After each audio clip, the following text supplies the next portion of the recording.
Rocksteady's Suicide Squad Kill the Justice League released their first DLC or their first season 1 free content update just at the end of last week. And it looks like it is already a flop looking at concurrent players on Steam. Before we get to this, I'd like to ask you, please hit that subscribe button, hit that bell for notifications so you don't miss any of our future videos here at the Trent Report. Wrote this up over at thatparkplace.com. And if you're unfamiliar with what Rocksteady released, they did announce their first free content update that includes a, quote, new take on the iconic supervillain Joker. That already sounds like an absolute disaster. If you watch this video that they teased of the Joker, it just doesn't even sound like the Joker and doesn't really act like the Joker. So I guess a new take is that it's not the Joker. It also introduces a new map that players can explore during incursion and mayhem missions. Rocksteady shared that the map is a, quote, version of Metropolis infected with the twisted and warped mind of the Joker, creating a darkly comic reflection of the city of tomorrow. It also introduced new gear, specifically the Scarecrow gear set that allows players to, quote, stack fear and horror on your enemies. There are also a number of other items that are available that come from various DC villains, such as Mad Hatter, Polka Dot Man, and Reverse Flash. And they also added a new weapon manufacturer, Intergang. And it also revealed new outfits, banners, and poses for characters through the Season 1 Battle Pass, such as Wayne Tech outfits. Finally, they also report that the game will have new mayhem and assault missions, as well as a new incursion mission that is being called Combat Incursions. Rocksteady explains these missions, quote, allow the squad to do what they do best, bash some Coolian heads together however they see fit. So the DLC arrived on March 28th and saw a marginal increase in concurrent players. According to Steam charts, concurrent players for the game peaked at 3,012. You can see that little peak right there at the very end of the chart following the release of the DLC. So I think that was like at 4 p.m. Eastern time or whatever time that Steam charts used. It was 1600. So I don't know what time zone that they're using. If it's adjusts to the time zone I'm in. If so, it's Eastern time. But it peaked at 3,012.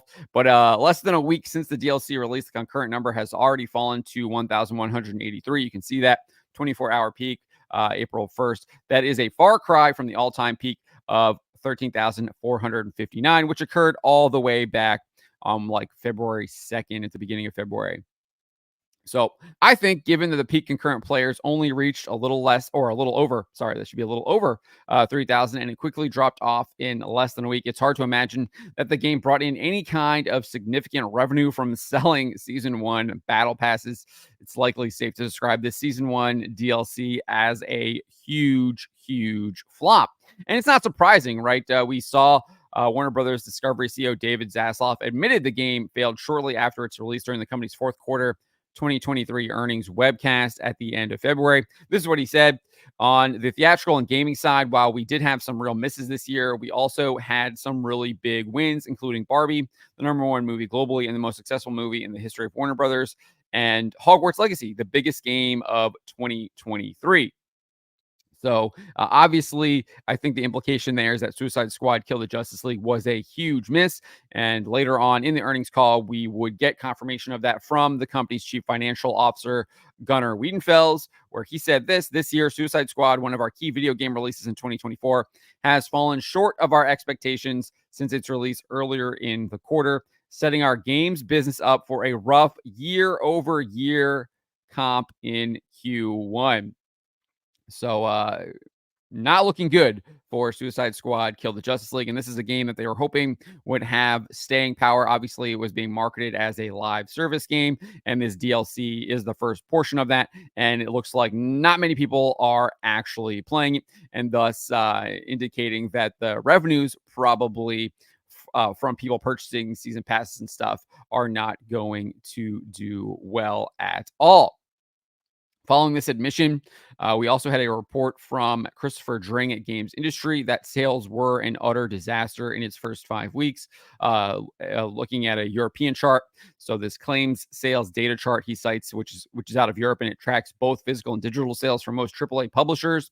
And he revealed that the Suicide Squad Kill the Justice League game did not chart in the top 10 sales for the month of February. Again, that's when the game released. This game released in February, and it did not place in the top 10 sales chart in Europe the month that it released. Absolute disaster. It did place 12th in the month, and that its sales in its first 5 weeks of release were 33% lower than Gotham Knights in 2022 and 61% lower than Marvel's Guardians of the Galaxy in 2021. I would be remiss if I also didn't note that those Marvel's Guardians of the Galaxy sales were actually lower than expected. That was from I forget who published that game. I think it was like Eidos Montreal published that game. They admitted that it was lower than expected, and they were really hoping it would have a longer tail, which I think it did. But initially, it did not perform as well as expected. And we're seeing that Suicide Squad Kill the Justice League is 61% lower than that game. So you can just see how awful the sales were for Suicide Squad Kill the Justice League. And I think it's unlikely this game will ever be successful. Suicide Squad Kill the Justice League, as it is currently the subject of a boycott due to the involvement of consultancy group Sweet Baby Inc.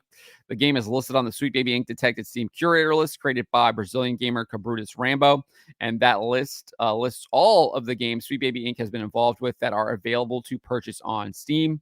As I checked this morning, it has over 355,000 gamers. Just imagine if you were able to actually get those sales for Suicide Squad Kill the Justice League. Unfortunately, they are not, because they have thrown their hat in with Sweet Baby Inc.